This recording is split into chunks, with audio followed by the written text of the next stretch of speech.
Lviv, Ukraine. Ukrainian authorities said Sunday that Russia's military bombed an art school sheltering some 400 people in the embattled port city of Mariupol, where Ukraine's president said an unrelenting Russian siege would be remembered for centuries to come. It was the second time in less than a week that city officials reported a public building where residents had taken shelter coming under attack. A bomb hit a Mariupol theater with more than 1,300 believed to be inside on Wednesday, local officials said.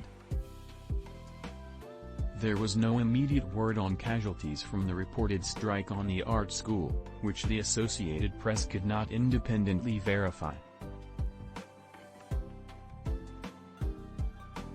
Ukrainian officials have not given an update on the search of the theater since Friday, when they said at least 130 had been rescued.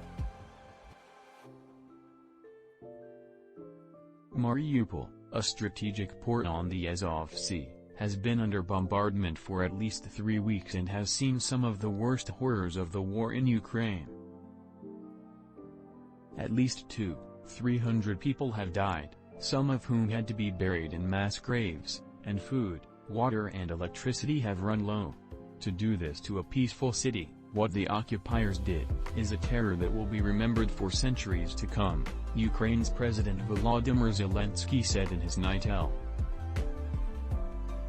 The more Russia uses terror against Ukraine, the worse the consequences for it. In recent days, Russian forces have battled their way into the city, cutting it off from the Azov Sea and devastating a massive steel plant.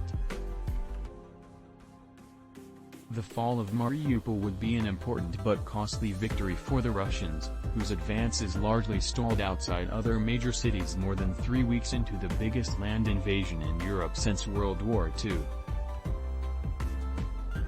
In major cities across Ukraine, hundreds of men, women and children have been killed in Russian bombardments, while millions of civilians have raced to underground shelters or fled the country.